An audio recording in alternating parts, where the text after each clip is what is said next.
बारिश में गरीब ससुराल वालों ने खाए छोले भटूरे। बहुत तेज बारिश हो रही थी और रजत और रोहन सामान की बोरी उठाकर उन्हें ट्रक में लोड कर रहे थे। मैंने तुमसे कहा था ना, जल्दी जल्दी हाथ चलाना। देखो कमबख्त बारिश भी शुरू हो गई। अब मेरा सामान खराब हुआ तो मैं तुमसे ही भरपाई करवाऊंगा। नहीं साहब, ऐसा मत करना। हमने सारी बोरी रख दी है, बस 2 बोरियां और बची हैं, एक चक्कर में हो जाएंगी। हाँ मालिक, बस अभी करते हैं हम। अच्छा ठीक है, जल्दी करो। रजत और रोहन दोनों जल्दी से मिलकर बची दोनों बोरियां अपने कंधों पर उठाकर ट्रक में लोड करने के लिए लेकर जा रहे थे। लेकिन तभी कीचड़ में रोहन का पैर फिसल जाता है और वो गिर जाता है। मेरे भाई, क्या हुआ तुम्हें? रजत जल्दी से बोरी रख कर रोहन को देखता है। तुम ठीक तो हो ना? भैया, मुझे चोट लग गई। तभी वहाँ उनका मालिक आता है। हे भगवान, ये क्या हो गया? हाँ मालिक, मेरे भाई को चोट लग गई। अरे मेरी बोरी से सारी सब्जियां बाहर गिरकर खराब हो गईं। क्या तुमसे एक काम भी ढंग से नहीं होता? मैं इसी बात के पैसे देता हूँ क्या तुम्हें? माफ करना मालिक, लेकिन मेरा पैर फिसल गया था, इसलिए ऐसा हुआ। अब मैं तुम्हें तुम्हारे पैसे नहीं दूंगा। तुमने मेरा बहुत बड़ा नुकसान किया है। ऐसा मत कीजिए मालिक, हम सुबह से इतनी मेहनत से इतनी सारी बोरियां ढो रहे हैं, आप हमारे पैसे मत काटिए। क्यों ना काटूं? मुझे नुकसान हुआ है तो पैसे तो काटूंगा ही। 1 रुपया तक नहीं दूंगा आज तुम्हें।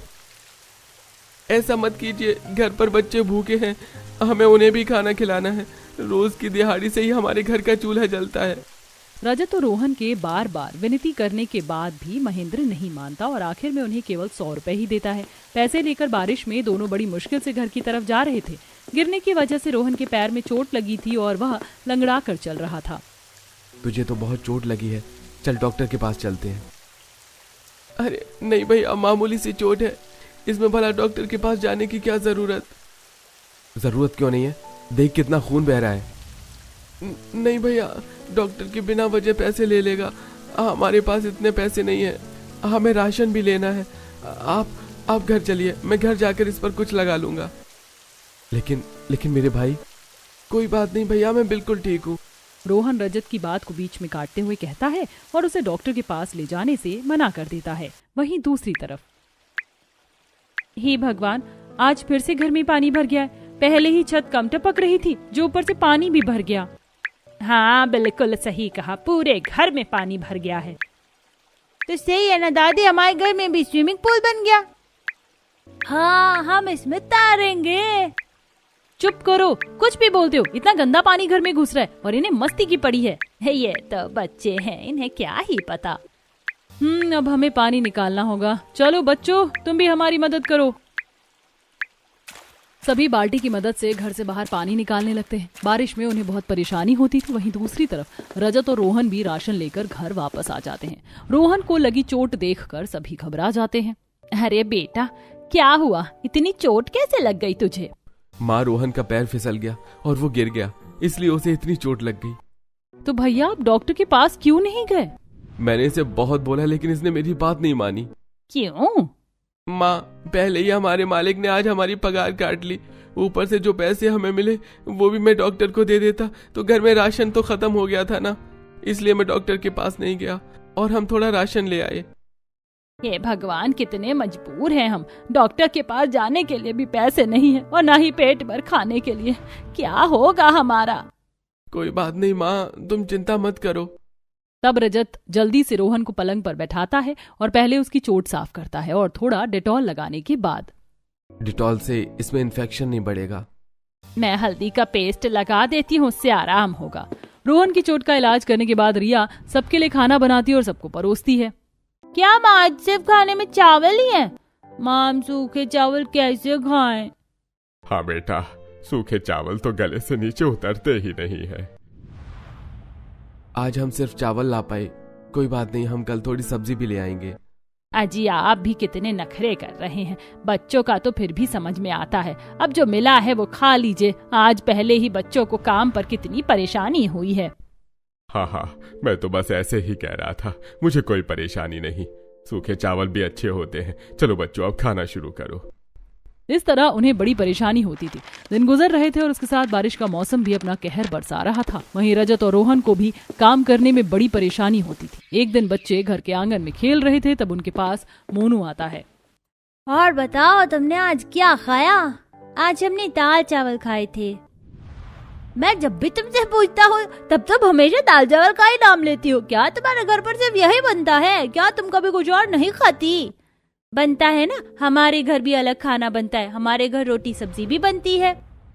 पिंकी की मासूमियत भरी इस बात को सुनकर मोनू फिर से हंसने लगता है। अरे यार, दुनिया में सिर्फ यही खाना नहीं होता, बहुत तरह के खाने होते हैं, जैसे पानी पूरी, नान और भी।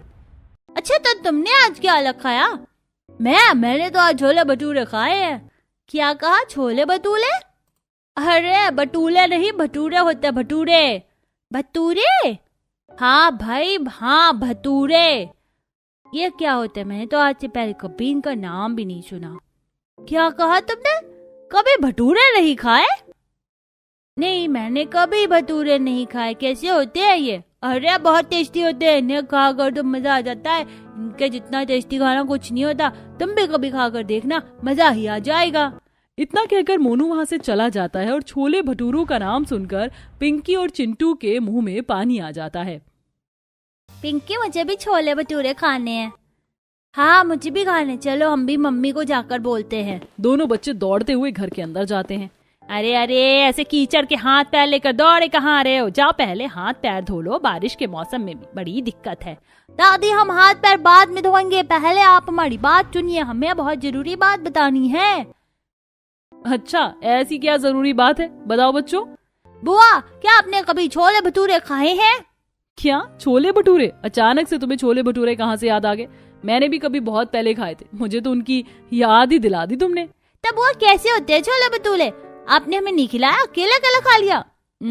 बड़े स्वादिष्ट होते हैं। और जब मैंने छोले भटूरे खाए थे तब तुम बहुत छोटे थे, तुम खाना नहीं खा सकते थे। तो अब हमें भी छोले भटूरे खाने, आप हमें भी खिला दीजिए। अब तो हम सब खा सकते हैं। हाँ, हमें भी छोले भटूरे खाने, मेरा बहुत मन है। अरे, अचानक से तुमने छोले भटूरे की जिद कहाँ से पकड़ ली? मोनू ने हमें बताया कि उसकी मम्मी ने आज उसके लिए छोले भटूरे बनाए थे, तो आप भी हमारे लिए छोले भटूरे बना दीजिए। मैं अभी नहीं बना सकती, हमारे पास उतने पैसे नहीं है और ना ही उसका कोई सामान। कोई बात नहीं, आप बाजार से ले आइए, लेकिन हमारे लिए छोले भटूरे बनाइए। हमें भी देखना है छोले भटूरे कैसे होते हैं। हमने तो कभी उन्हें देखा भी नहीं, हमें तो पता भी नहीं कि वो कैसे होते हैं। अच्छा ठीक है, बस करो, मैं बाद में तुम्हारे लिए बना दूंगी। तब तो दोनों बच्चे मान जाते हैं, लेकिन अगले दिन फिर से दोनों छोले भटूरे खाने की जिद करने लगते हैं। मुझे नहीं पता, मुझे छोले भटूरे खाने हैं। मैंने कहा ना, अभी मेरे पास पैसे नहीं है। मुझे भी छोले भटूरे खाने हैं। चुप करो दोनों, अभी जो खाना मिला है वही खा लो। नहीं, मुझे नहीं खाना ये खाना, मुझे बस छोले भटूरे ही खाने और कुछ नहीं। हे भगवान, दोनों इतने जिद्दी कैसे हो गए? अब मैं क्या करूं, मुझे कुछ समझ नहीं आ रहा। बेटा, बच्चों की क्या गलती, रोज रोज ऐसा खाना खाकर तो हम भी पक जाते हैं। अब तो मेरा भी छोले भटूरे खाने का मन कर रहा है, मेरे मुंह में भी पानी आ रहा है। अजी चुप कीजिए, कुछ भी बोलते रहते हैं आप। आपको पता है ना, हम सादा खाना भी कितनी मुश्किल से खा पा रहे हैं। हमारे घर के हालात कैसे हैं, तो हम भला छोले भटूरे कैसे खा सकते हैं? मुझे नहीं पता, मुझे एक बार छोले भटूरे खाने तो खाने हैं। मुझे भी चखना है कि कैसे होते हैं। दोनों बच्चों को गला फाड़ कर रोते देख रिया को भी बहुत बुरा लग रहा था। तब उसे एक आइडिया आता है। ठीक है, तुमने कभी छोले भटूरे नहीं खाए ना, तो मैं तुम्हें छोले भटूरे बनाकर खिलाऊंगी। क्या सच में मम्मी? हाँ, लेकिन पहले तुम अभी खाना खा लो, मैं कल तुम्हें छोले भटूरे बनाकर खिलाऊंगी। ठीक है। पिंकी और चिंटू चुपचाप खाना खा लेते। उसके अगले दिन सुबह, मम्मी आज तो आप हमारे लिए छोले भटूरे बना रही हो ना? हाँ बेटा, बिल्कुल। ये बात सुनकर पिंकी खुश होकर घर के बाहर खेलने चली जाती है। तब, लेकिन भाभी, हमारे पास तो ना छोले हैं, ना मसाले और ना ही मैदा खरीदने के पैसे हैं, तो आप कैसे छोले भटूरे बनाएंगी? बाकी सब तो मैं देख लूंगी, लेकिन मुझे थोड़े छोले और मसाले तो लाने ही होंगे। एक काम करो, तुम पड़ोस वाली काकी से थोड़े से छोले ले आओ और मैं बाजार से कुछ मसाले लेकर आती हूँ। नेहा पड़ोस वाली काकी के घर जाती है। अरे नेहा बेटा, कैसे आना हुआ? काकी, क्या आप हमें थोड़े छोले उधार दे सकती हैं? बच्चों ने छोले भटूरे खाने की जिद पकड़ी है और आप तो जानती हैं हमारे हालात कैसे हैं। हाँ बेटा रुको, मैं अभी लेकर आती हूँ। विमला अंदर आती है और छोले लाकर नेहा को देती है। आपका बहुत बहुत शुक्रिया काकी। कोई बात नहीं बेटा। इधर नेहा छोले मांग कर लाती है और वहीं दूसरी तरफ रिया ने कुछ पैसे जोड़े थे, उनकी मदद से वो मसाले लेकर आती है। और घर आने के बाद, मैं जब तक छोले की सब्जी तैयार करती हूँ तब तक तुम आटा गूंथो। आटा? लेकिन भाभी आटे के भटूरे नहीं बनते हैं। हाँ लेकिन पूरियां तो बनती है ना। अब बच्चों को क्या ही पता कि भटूरे कैसे होते हैं। कम से कम पूरी बनाकर खिला दूंगी तो उनकी संतुष्टि हो जाएगी। भाभी मानना पड़ेगा, आपने भी कमाल आइडिया निकाला है। उसके बाद रिया छोले की सब्जी तैयार करती है और नेहा आटा तैयार करती है, जिसके बाद रिया गरम गरम पूरियां बनाती है और सबको खाने के लिए बुलाती है। ये आज हम छोले भटूरे खाएंगे। क्या सच में? फिर तो मजा आ जाएगा। रिया सबको खाना परोसती है, जिसे देखकर रमेश के होश उड़ जाते हैं। अरे बेटा, लेकिन ये तो। रमेश आगे कुछ बोल पाता उससे पहले रिया उसकी बात काटती है और उसे इशारा करते हुए कहती है, हाँ पापा जी, मैं आपकी बात समझ गई हूँ, लेकिन बच्चों का इतना मन था छोले भटूरे खाने का तो मैंने बना ही दिए। रमेश भी रिया की बात को समझ जाता है और ठीक है बेटा, मैं समझ गया। इस तरह बच्चे भी खुश हो जाते हैं। और कुछ दिन बाद बच्चे बारिश में खेल रहे थे, तभी उनके पास मोनू आता है। और दाल चावल खाने वाले बच्चों, तुम्हें पता है आज मैंने फिर से छोले भटूरे खाए हैं। हम हमेशा दाल चावल नहीं खाते, हमने भी छोले भटूरे खाए हैं।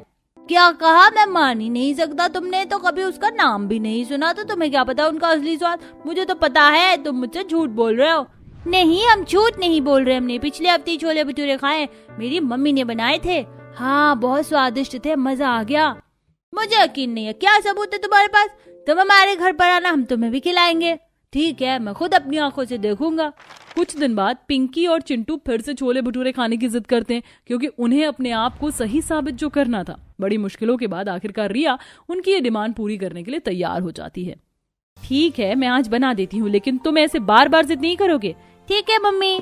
रिया फिर से सामान उधार लाती है और उनके लिए पूरी और छोले बनाती है। वहीं पिंकी और चिंटू मोनू को भी अपने घर पर बुला लेते हैं। तब देखो, मेरी मम्मी ने छोले भटूरे बनाए, तुम भी खा लो। मोनू सामने पूरी और छोले देखकर हैरान हो जाता है और जोर जोर से हंसने लगता है। तुम्हारी मम्मी ने तुम्हें उल्लू बनाया? ये कोई छोले भटूरे नहीं है, ये छोले की सब्जी के साथ पूरी है। वही मैं सोचूं कि तुम कभी छोले भटूरे कैसे खा सकते हो, तुम्हें कभी छोले भटूरे खाने को नहीं मिलेंगे। इतना कहकर मोनू हंसते हुए वहाँ से भाग जाता है और बेचारी पिंकी और चिंटू का दिल टूट जाता है। आपने हमें उल्लू क्यों बनाया? हाँ, आपने हमारे साथ अच्छा नहीं किया। दोनों बच्चे फूट फूट कर रोने लगते हैं। मुझे माफ कर दो बच्चों, मैंने तुम्हारे भले के लिए ऐसा किया था। हे भगवान, अब मैं क्या करूं, इन्हें कैसे समझाऊं। रिया उन्हें चुप करवाने की कोशिश करती है, लेकिन वो चुप नहीं होते। भाभी, ये ऐसे चुप नहीं होंगे, इनका दिल बुरी तरह टूटा है। अब तो इन्हें एक बार छोले भटूरे खिलाना ही होगा। शाम को रजत और रोहन जब काम पर से घर वापस आते हैं, तब रिया उन्हें सारी बात बताती है। अजी, अब आप ही कुछ कीजिए, बच्चों को भटूरे खिलाइए। मैं इन्हें अभी ढाबे पर लेकर जाता हूँ। चलो बच्चों, हम छोले भटूरे खाने चलते हैं। क्या सच में? चलो पापा, चलते हैं। रजत उन्हें एक ढाबे पर लेकर जाता है, लेकिन जब वहाँ जाकर उसे छोले भटूरे का दाम पता चलता है। अरे, ये तो 100 रुपए की प्लेट है, ये तो बहुत महंगी है। मेरे पास तो सिर्फ 20 रुपए हैं। वहाँ ढाबे पर सभी छोले भटूरे खा रहे थे और पिंकी और चिंटू उनको छोले भटूरे खाता हुआ देख रहे थे, जिससे उनके मुंह में पानी आने लगा। और पापा चलो ना, मेरे भटूरे ले लो। हाँ पापा, ले लो। दोनों बच्चे मासूमियत से रजत को देख रहे थे, लेकिन रजत करता भी क्या। बच्चों, अभी मेरे पास पैसे नहीं है, हमें घर वापस चलना होगा।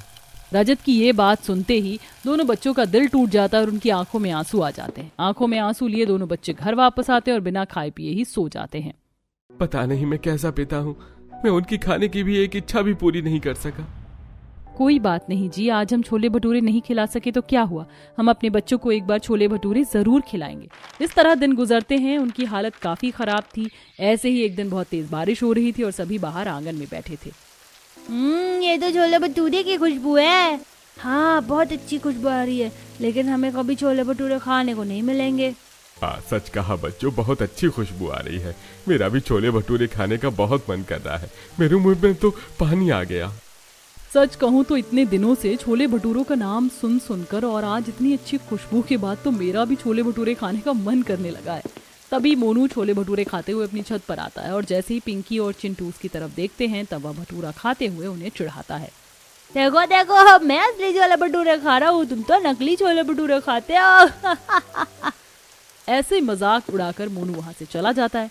लगता है हमें कभी छोले भटूरे खाने को नहीं मिलेंगे। सही कहा, क्या हम कभी असली छोले भटूरे खा पाएंगे? दोनों बच्चों को उदास देख रिया का कलेजा कांप जाता है। अगले दिन रजत खुश होकर आता है। चलो बच्चों, आज मैं तुम्हें सच में छोले भटूरे खिलाऊंगा।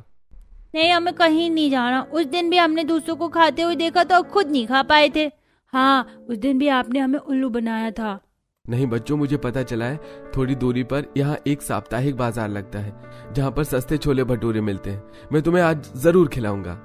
रजत दोनों बच्चों को मनाकर बुधवार को लगे साप्ताहिक बाजार में ले जाता है। वहाँ 20 रुपए की एक छोले भटूरे की प्लेट मिल रही थी। भैया 1 प्लेट छोले भटूरे देना। ठीक है, अभी देता हूँ। उससे छोले भटूरे लेने के बाद रजत पिंकी और चिंटू को छोले भटूरे खिलाता है। छोले भटूरे खाकर दोनों बच्चे बहुत खुश हो जाते हैं। ये तो बहुत स्वादिष्ट है, सच में मजा ही आ गया। हाँ, मुझे भी छोले भटूरे बहुत अच्छे लगे। मैंने आज से पहले इतना स्वादिष्ट खाना कभी नहीं खाया। हाँ बेटा खाओ, जी भर कर खाओ। दोनों बच्चों को इतनी खुशी से छोले भटूरे खाता देख रजत को भी बहुत खुशी होती है। उसके बाद तीनों घर वापस आ जाते हैं। आज तो मजा ही आ गया। हाँ, मुझे भी बहुत अच्छा लगा। दोनों बच्चों को खुश देखकर सभी बहुत खुश थे, लेकिन काश हमें भी छोले भटूरे खाने को मिल जाते। हाँ, मेरा भी छोले भटूरे खाने का बहुत मन है। उनकी ये बात सुनकर रिया को कुछ सूझता है और वो अगले ही दिन बारिश में भीगती हुई एक ढाबे में काम ढूंढती है और उसे बर्तन साफ करने का काम मिल जाता है। काफी दिनों की मेहनत के बाद जब उसे अपनी पगार मिलती है तो वह उससे छोले भटूरे बनाने का सामान लेकर आती है। आप सभी का छोले भटूरे खाने का बड़ा मन था ना, तो आज मैं सच में असली वाले छोले भटूरे बना रही हूँ। क्या कहा? सच में बेटा? फिर तो मजा ही आ जाएगा। हाँ भाभी, फिर तो आप अपना जादू दिखा ही दो। बस फिर क्या था, रिया छोले भटूरे बनाती है जिसकी खुशबू से पूरा घर महक उठता है और फिर रिया सबको छोले भटूरे परोसती है। मजा आ गया। मैंने इतना स्वादिष्ट खाना कभी नहीं खाया। अरसा हो गया था कुछ स्वादिष्ट खाए हुए। सच में पापा, बहुत समय बाद कुछ स्वादिष्ट खाने को मिला है। सच में बेटा, तूने हमारे लिए इतनी मेहनत की। मम्मी, आपके छोले भटूरे तो बाजार वाले अंकल के छोले भटूरे से भी बहुत स्वादिष्ट है। हाँ भाभी, पिंकी सही कह रही है। आपने तो कमाल ही कर दिया। बहुत स्वादिष्ट छोले भटूरे बनाए हैं आपने। क्यों ना रिया, तुम भी अपना छोले भटूरे का काम शुरू कर दो। साप्ताहिक बाजार में इसमें बहुत मुनाफा होता है। हाँ, बहुत अच्छा आइडिया है। हाँ, ये काम बहुत अच्छा चलेगा। ठीक है, फिर आप सब कहते हैं तो मैं अपना काम शुरू करती हूँ। बस बिना कोई देरी किए रिया बारिश में अपना छोले भटूरे का काम शुरू कर दिया और हर साप्ताहिक बाजार में वह छोले भटूरे बेचने लगी। आइए आइए, छोले भटूरे खाइए, गर्मा गर्म छोले भटूरे, एक बार खाएं बार बार आएं। हल्की हल्की बारिश में उसके पास एक ग्राहक आता है। आप 2 प्लेट छोले भटूरे पैक कर दीजिए। मेरे बच्चों को आपके हाथ के छोले भटूरे बहुत पसंद हैं।